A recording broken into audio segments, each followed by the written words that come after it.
जब कोई संख्या स्वयं से गुणा होती है तो गुणनफल पूर्ण वर्ग होता है, इसे बोलते हैं पूर्ण वर्ग। क्या बोलते हैं? किसी भी संख्या का उसी संख्या में कितनी बार गुणा हो रहा है? 2 बार। उसी संख्या का उसी संख्या में जब 2 बार गुणा होता है तो उसे बोलते हैं वर्ग। 5 का वर्ग 25, 1 का ये अपन ने पढ़ा है। और अगर आप संख्या नहीं लिख रहे हैं तो आप ऐसे बता सकते हैं, 1 का वर्ग a गुणा a बराबर a वर्ग, 1 का वर्ग, इसे वर्ग पढ़ते हैं। ठीक है। इसके बाद वर्ग जो होता है, वर्ग का मतलब होता है जिसकी चारों भुजाएं बराबर हो, जिसकी चारों भुजाएं बराबर हो तो उसका क्षेत्रफल। इसके सवाल आते हैं, ये आप याद रखना, क्षेत्रफल होता है भुजा का वर्ग। भुजा का वर्ग किसका क्षेत्रफल है? ये वर्ग का। इसके बाद यहाँ कितने वर्ग हैं? 4, 1 2 3 4 5 6 7 8 9। यहाँ कितने वर्ग हैं? ये 9 वर्ग हैं। और ये एक बड़ा वर्ग है, इस पूरे को हम 1 बोलेंगे और टुकड़े में देखें तो 9। ठीक है।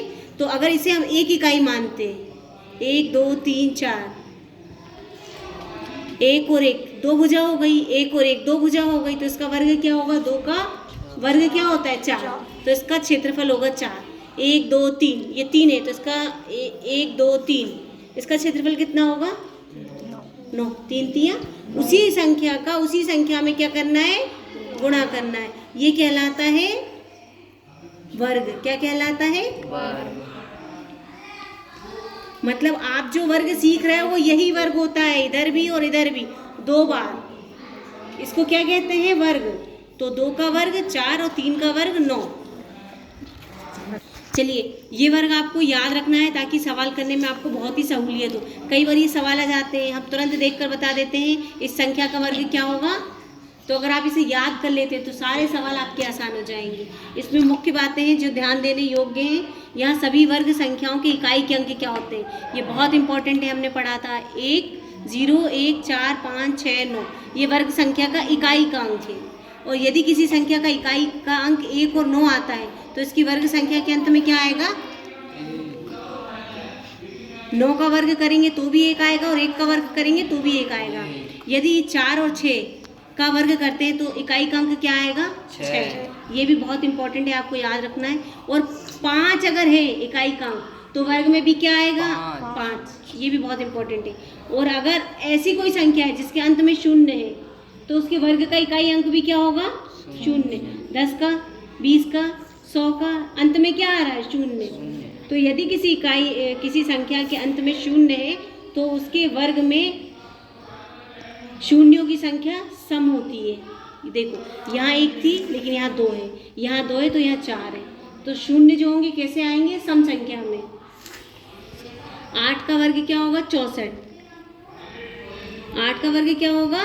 64। इसे हम वर्ग पढ़ते हैं और ये होता है वर्ग। और अगर किसी संख्या को हम इस तरह से वर्गमूल लगा दें तो ये 8 गुणे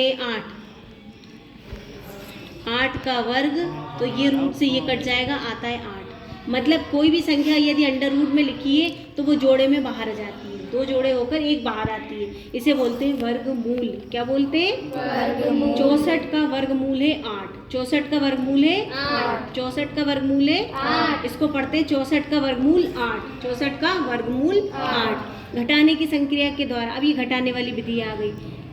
घटाने की विधि में हमेशा हम विषम संख्या घटाते हैं। 25 से 1 घटाएंगे 24, फिर 3 घटाएंगे 21, फिर 21 से 5 घटाएंगे 16, 16 से 7 घटाएंगे 9, 9 से 9 घटाएंगे तो 0। हमें सिर्फ विषम संख्या घटानी है। विषम संख्या कब तक घटानी? जब तक 0 ना जाए। 0 आने के बाद जितने पद होते हैं वो उस संख्या का वर्गमूल कहलाता है। 1 2 3 4 5, 5 पद आए तो 25 का वर्गमूल होगा 5। ये एक विधि है जो एग्जाम में आती है। इस विधि से वर्गमूल ज्ञात कीजिए, इसलिए आपको इन विधियों को याद रखना है। के द्वारा वर्गमूल ज्ञात करना। किसी पूर्ण वर्ग के अभाज्य गुणनखंड ज्ञात कर उनके वर्गमूल प्राप्त कर सकते हैं। किसी संख्या के वर्ग के अभाज्य गुणनखंडों की संख्या उस संख्या के अभाज्य गुणनखंडों की संख्या की दुगनी होती है।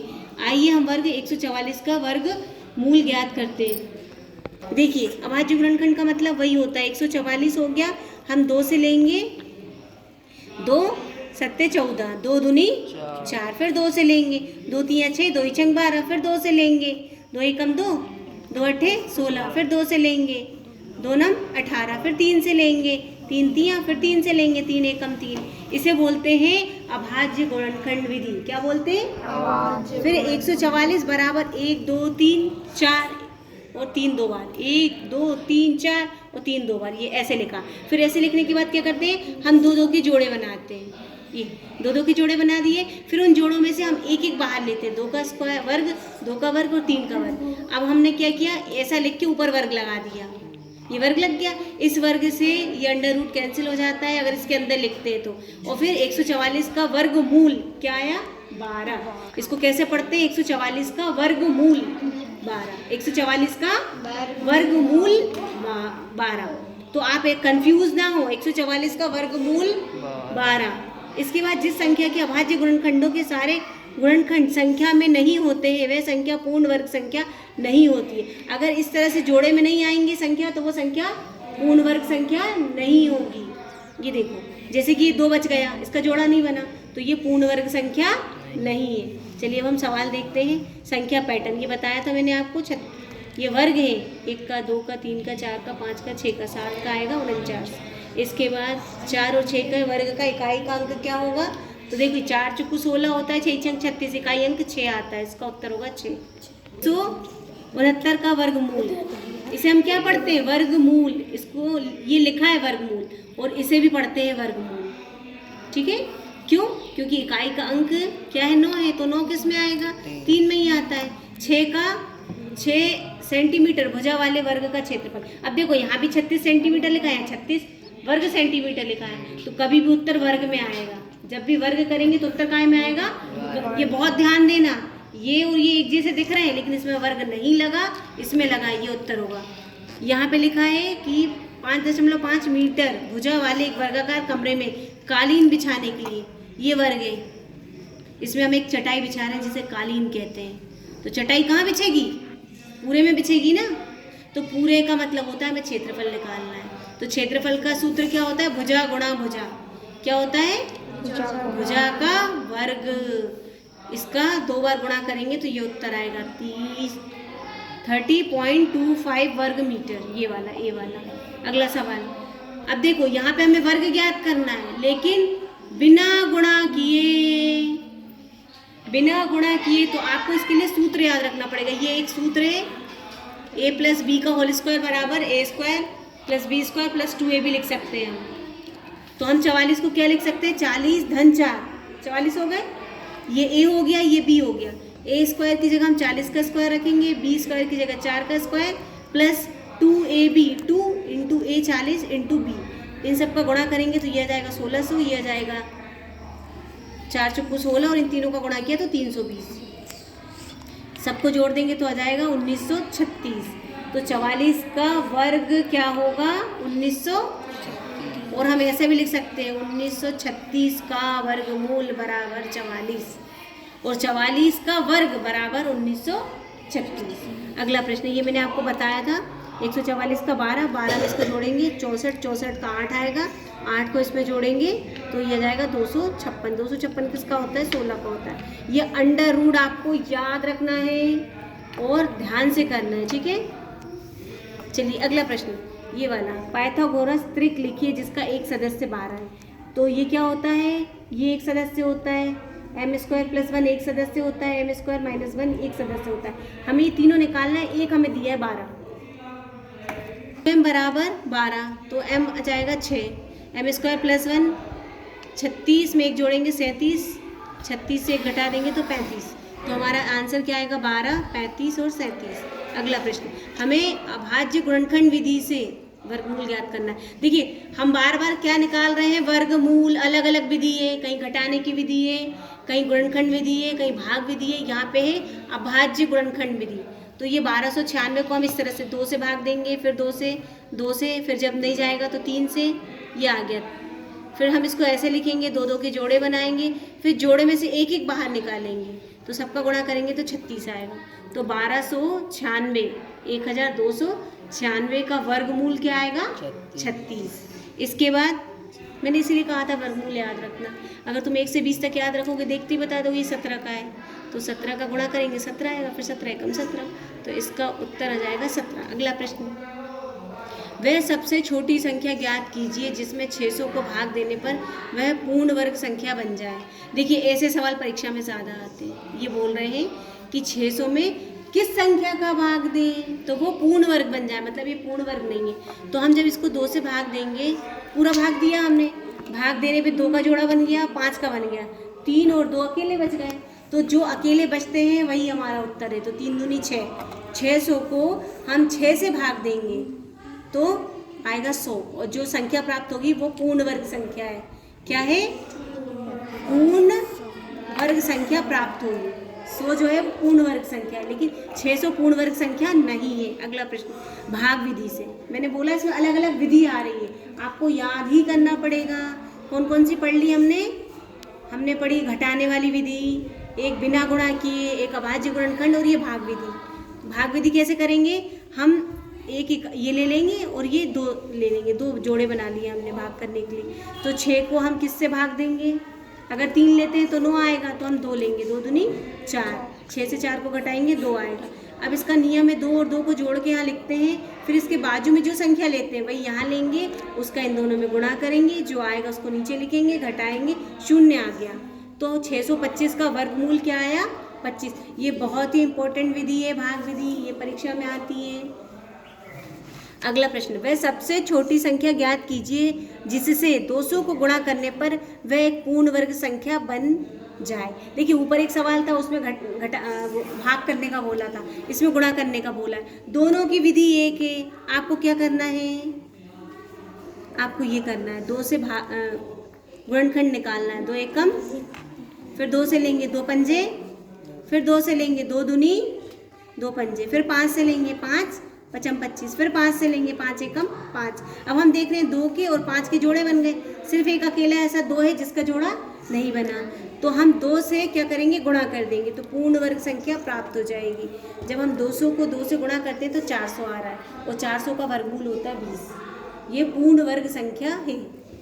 और 21 ऐसी अद्भुत संख्याओं के युग्म हैं कि वे इनके वर्ग 144 और 441 है, एक दूसरे के अंक पलटने से प्राप्त होते हैं। क्या आप ऐसी अन्य संख्याओं के युग्म प्राप्त कर सकते हैं? देखो ये लिखा है 12, इसका वर्ग है 144। 12 को हम उल्टा लिख दें, 2 को पहले 1 को बाद में 21 लिख दिया। 21 का वर्ग होता है, इसको उल्टा कर दिया 4, 4 और 1, इसको उल्टा किया तो आंसर आ गया। हमें ऐसी और भी संख्याएं बतानी है, तो हमने लिया 13 का 196, 31 का 961, इसका उल्टा ये, इसका उल्टा ये, आ रहा है समझ में? फिर इसके बाद 102 का वर्ग होता है ये, और इसको उल्टा किया 201, तो इसका उल्टा वर्ग ये होता है। इसके बाद 112 का पूर्ण वर्ग, 112 का ये हो जाएगा 12,544, और 112 को उल्टा करेंगे 211, तो इसका उल्टा हो जाएगा 44,521। अब देखिए ये सवाल है, इस सवाल में उन्होंने हमें बताया है एक व्यापक ड्रिल अभ्यास के लिए। ड्रिल का मतलब होता है जो आप पीटी परेड करते हैं ना, तो ड्रिल उसे बोलते हैं। अभ्यास के लिए विभिन्न स्कूलों में 6,250 विद्यार्थियों को पंक्तियों में इस प्रकार व्यवस्थित किया जाता है कि प्रत्येक पंक्ति में उतने ही विद्यार्थी रहें जितने की पंक्तियों की संख्या है।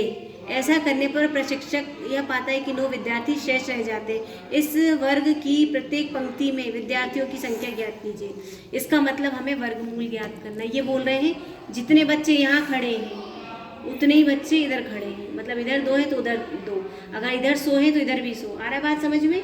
तो इस तरह से लाइन बनाने के बाद 9 बच्चे बच जा रहे हैं, तो उनने क्या किया, हमने 6,250 से 9 घटा दिया, 9 घटा दिया तो क्या आया 6,241। अब हमें इसका वर्गमूल ज्ञात करना, वर्गमूल, तो इसका वर्गमूल आएगा 79। आप भाग विधि से निकाल लेना। ये देखो हमने ये 2 संख्या के जोड़े बना के इसको हल किया तो ये आया 79। तो प्रत्येक पंक्ति में कितने बच्चे आएंगे? 79। आखिरी प्रश्न 15, आप अपने घर से उत्तर की ओर a मीटर चलते हैं और फिर मुड़कर पश्चिम की ओर b मीटर चलते हैं। आप अपने मित्र के घर पहुंच जाएं। लौटते समय आप अपने मित्र के घर से अपने घर तक विकर्ण c मीटर पर पहुंचते हैं। तो लौटते समय आपने कितनी दूरी देखो ये प्रश्न तुम्हें कठिन लग रहा है लेकिन ये बहुत आसान है। ये आपका घर है, ठीक है। आप अपने घर से गए उत्तर, मैंने उत्तर इसलिए से मान लिया, ये अगर हम पूर्व मान लें, ये हम पश्चिम मान लें, ये दक्षिण हो जाएगा। उत्तर हमेशा ऊपर होता है, तो अपने घर से ए गया, फिर वहाँ से वो बी गया, कहाँ, पश्चिम में बी, और फिर जब अपने घर लौट कर आया तो उनने पूछा उसने कितनी दूरी तय की, तो इसका सूत्र होता है जिसे बोलते हैं पाइथागोरस प्रमेय। ये होता है इसका वर्ग इसके वर्ग के बराबर है। तो उसने कितनी दूरी तय की, तो हम वर्ग नहीं बताएंगे, c बराबर a square plus B square. ये कहाँ से आया, जब इसका ये वर्ग हटता है ना तो इधर अंडर रूट लग जाता है, ये आपको याद ही रखना पड़ेगा। तो इसका उत्तर होगा अंडर रूट ए स्क्वायर प्लस बी स्क्वायर। उस बच्चे ने दूरी तय की अंडर रूट ए स्क्वायर प्लस बी स्क्वायर। अब आप कर लीजिए।